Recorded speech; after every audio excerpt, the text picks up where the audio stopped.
What would actually happen if the Atlantic stopped being a bridge and became a front line? If the United States and a unified Europe went to full-scale war, not political tension, not trade disputes, but real military conflict. No NATO, no alliance structures, just force. Today on Money and Nations, we are not speculating emotionally. We are breaking this down technically, platform by platform, system by system, domain by domain. Who has the edge? And what would modern war between two advanced industrial superpowers actually look like? Let's begin with force structure. The United States maintains roughly 1.3 million active duty personnel, supported by over 800,000 reserve forces. Its annual defense budget remains the largest in the world, allowing sustained modernization cycles across all branches. Europe, if unified, including EU member states and the United Kingdom, would field approximately 1.5 to 1.8 million active personnel combined, though coordination and interoperability would be an early challenge. The first battlefield would not be land, it would be the ocean. The U.S. Navy operates 11 Nimitz and Ford-class nuclear-powered aircraft carriers. Each carrier embarks a full air wing, typically consisting of F/A 18E/F Super Hornets, F-35, C Lightning II stealth fighters, EA-18G, Growler electronic warfare aircraft, E-2D Hawkeye airborne early warning platforms, and MH-60 helicopters for anti-submarine and search operations. Carrier strike groups are protected by Arleigh Burke-class destroyers equipped with the Aegis Combat System and SM-2, SM-6, and Tomahawk cruise missiles, as well as Ticonderoga-class cruisers and Virginia-class nuclear attack submarines. Europe's naval power is strong, but distributed. The United Kingdom fields the Queen Elizabeth-class carriers, operating F-35B short takeoff variants. France operates the Charles de Gaulle carrier with Rafale M fighters. Italy and Spain maintain smaller carrier-capable vessels. However, the United States operates more nuclear-powered submarines, both attack submarines and ballistic missile submarines, than any other Western nation combined. Undersea dominance is critical. Submarines can cripple supply lines, destroy surface fleets, and conduct intelligence missions undetected. In sustained Atlantic conflict, the U.S. likely achieves naval dominance in blue water operations, but war does not end at sea. Air superiority is decisive in modern warfare.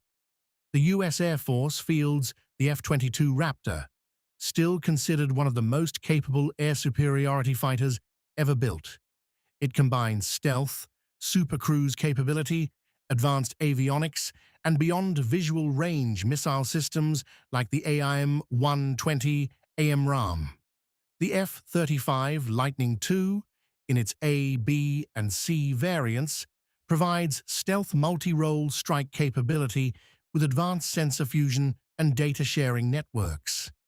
The United States also fields B-2 Spirit stealth bombers and is introducing the B-21 Raider, designed for deep penetration of advanced air defenses.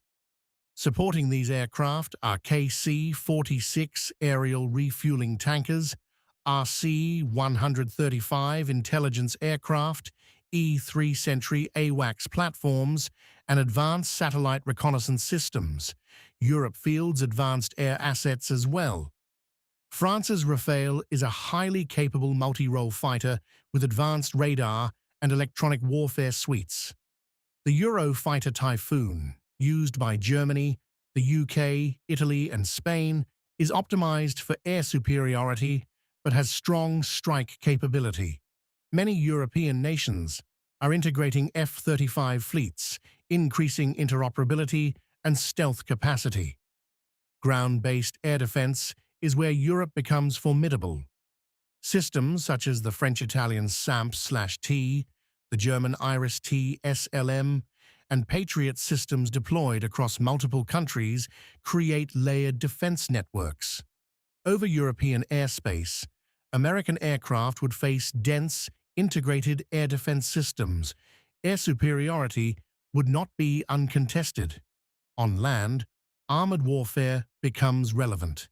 The United States fields the M1A2 Abrams main battle tank, equipped with composite armor, advanced targeting systems, and a 120mm smoothbore cannon. It is supported by Bradley infantry fighting vehicles, Stryker armored vehicles, HIMARS rocket artillery systems, and M109 Paladin self-propelled howitzers. Europe fields the German Leopard 2, widely considered one of the most capable tanks globally. France fields the Leclerc. The UK fields the Challenger 2 and is upgrading to Challenger 3 standards. Poland is modernizing rapidly with new armor acquisitions.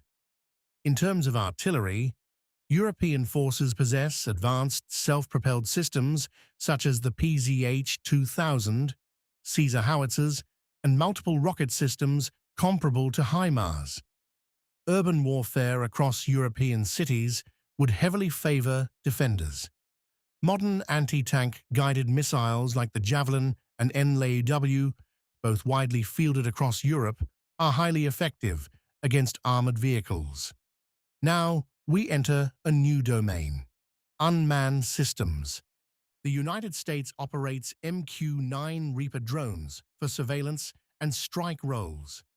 It is rapidly expanding autonomous systems and loitering munitions. Drone swarms and AI-assisted targeting are under heavy development.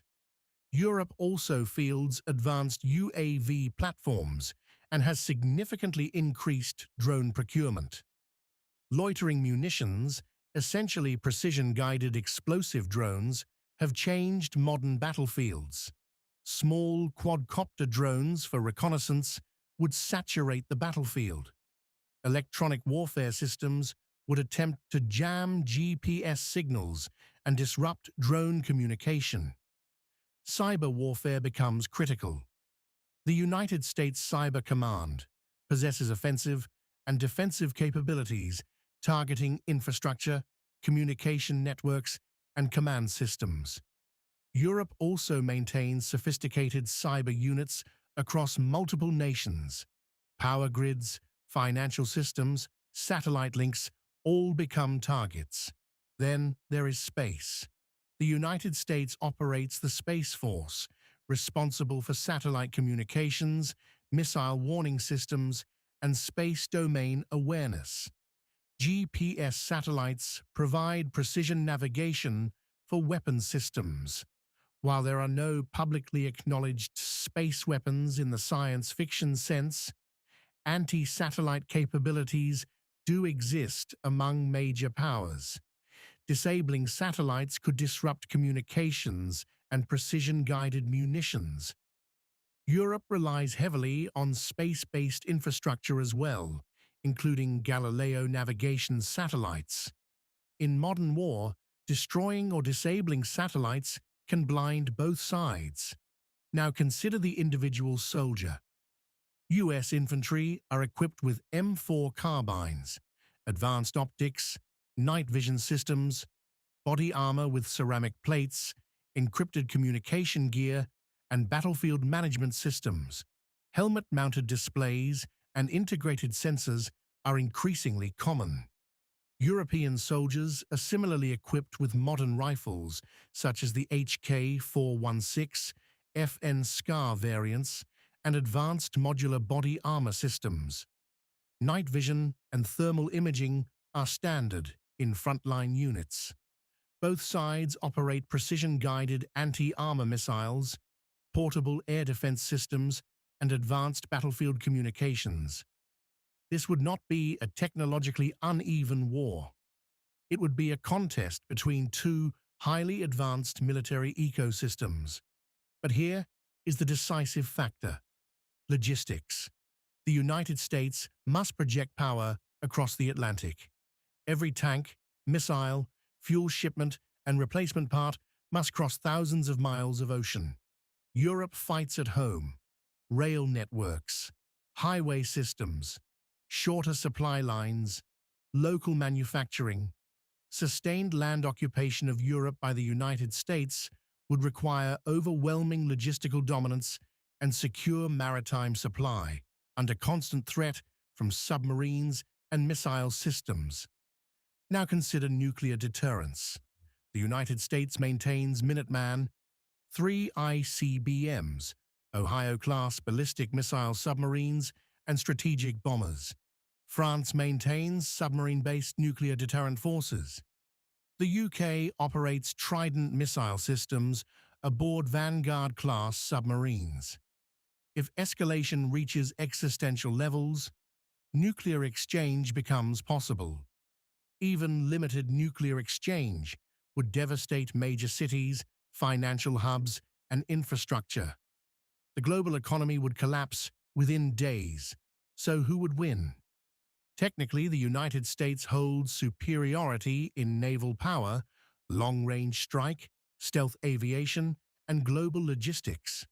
Europe holds superiority in defensive depth, interior supply lines, and sustained land resistance. Without nuclear escalation, the most likely outcome is prolonged stalemate with catastrophic economic damage. With nuclear escalation, there are no winners. The destruction would ripple globally. Financial markets would collapse. The dollar and euro would experience extreme volatility. Energy supplies would destabilize. Global supply chains would fracture.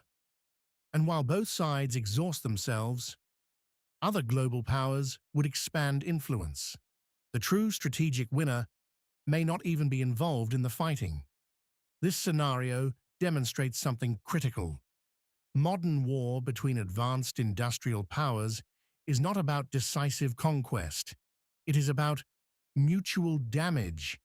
And in such a conflict, even victory feels like defeat. Alliances exist not because trust is perfect, but because the alternative is catastrophic. This is why interdependence matters. This is why economic integration reduces war probability. Because when supply chains intertwine and capital markets fuse, conflict becomes self-destruction. If you found this level of deep analysis valuable, if you want serious breakdowns of global military power, economics, and the forces shaping the world, you're exactly where you need to be.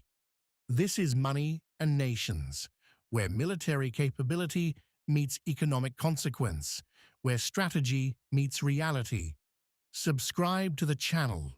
Turn on notifications. Thank you for watching. I'll see you in the next one.